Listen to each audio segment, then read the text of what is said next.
আমার ক্লাসে সবাইকে স্বাগত। আজ আমরা ক্লাস 4 এর বাটারফ্লাইয়ের পেজ নাম্বার 32 তে যে টাস্কগুলো আছে সেই টাস্কগুলোকে কমপ্লিট করব। প্রথমেই দেখো, note that the words you underline are words used instead of nouns. These words are called pronouns. তো যারা আগের ভিডিওটি দেখোনি তারা বুঝতে পারছো না, এর আগের ভিডিওতে প্রোনাউন্স সম্পর্কে কিছু আলোচনা করা হয়েছে এবং এখানে যে আন্ডারলাইন্ড করতে বলা হয়েছিল সেই আন্ডারলাইন্ড ওয়ার্ডসগুলোকে দেখানো হয়েছে। তো প্রোনাউন কি সেটি এখানে একটু পরিষ্কার করে বলা হয়েছে।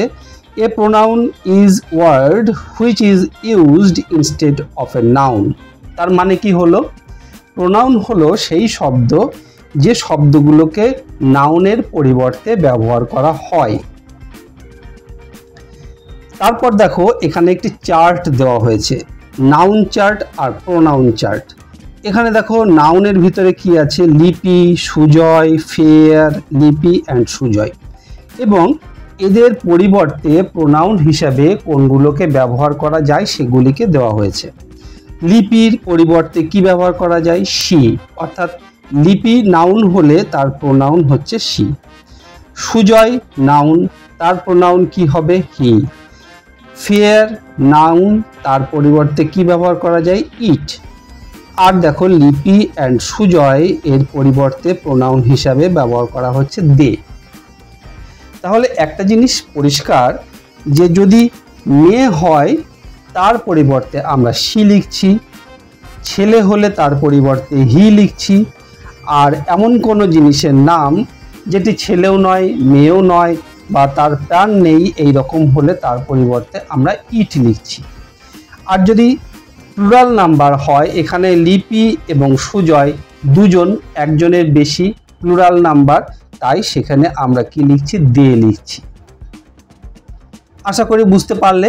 এরপর দেখো অ্যাক্টিভিটি 8A। অ্যাক্টিভিটি 8A তে দেখো, replace the underlined words with words from the help box having similar meaning.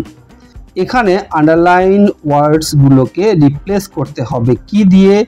এই যে হেল্প বক্সের ভিতরে যে শব্দগুলো আছে এই শব্দগুলো দিয়ে। অবশ্যই এই যে আন্ডারলাইন ওয়ার্ডসগুলো আছে এর অর্থযুক্ত শব্দ এখান থেকে নিতে হবে।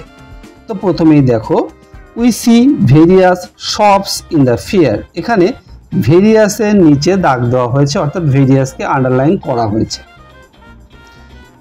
ভেরিয়াস মানে নানা রকম।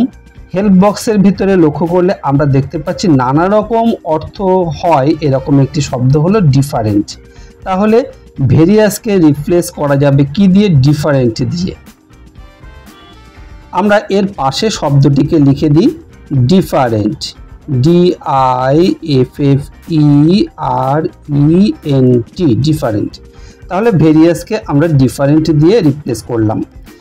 নেক্সট দেখো, Rini is delighted to see her friend. Rini তার বন্ধুকে দেখে খুব খুশি বা আনন্দিত।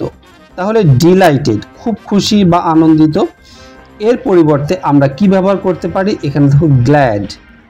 তাহলে গ্ল্যাড দিয়ে ডিলাইটকে আমরা রিপ্লেস করতে পারি, তাই এখানে লিখলাম গ্ল্যাড, GLAD, গ্ল্যাড। নেক্সট দেখো, huge rocks are found under the sea. এখানে দেখো হিউজ, হিউজ কথাটিকে আমরা রিপ্লেস করতে পারি কি দিয়ে? লার্জ দিয়ে। হিউজ মানে বড়, বিশাল বড়, তার পরিবর্তে আমরা লার্জ কথাটিকে ব্যবহার করতে পারি। তাহলে LARGE, লার্জ। এইভাবে আমরা একটা শব্দ দিয়ে আর একটা শব্দকে রিপ্লেস করছি। নেক্সট দেখো, the football match is about to start. এখানে স্টার্টকে রিপ্লেস করা যাবে কি দিয়ে? এখানে দেখো বিগিন দিয়ে। স্টার্ট মানে শুরু আর বিগিন মানেও শুরু হওয়া। তাহলে এই বিগিন দিয়ে BEGIN, বিগিন দিয়ে আমরা স্টার্টকে রিপ্লেস করতে পারবো। আশা করি বিষয়টি তোমরা বুঝতে পারলে। এইভাবে তোমরা প্র্যাকটিস করো। এই রকম প্রশ্ন যদি পরীক্ষায় থাকে আশা করি তোমরা সহজেই সেই প্রশ্নের উত্তর লিখতে পারবে। ভিডিওটি ভালো লাগলে অবশ্যই একটি লাইক করো আর তোমার বন্ধুদের মধ্যে শেয়ার করে দিও, তাহলে তোমার বন্ধুরাও শিখতে পারবে আর এই রকম ভিডিও আবারও পেতে চাইলে চ্যানেলটি অবশ্যই সাবস্ক্রাইব করে রেখো। খুব ভালো থেকো, দেখা হবে নেক্সট ভিডিওতে। Thank you.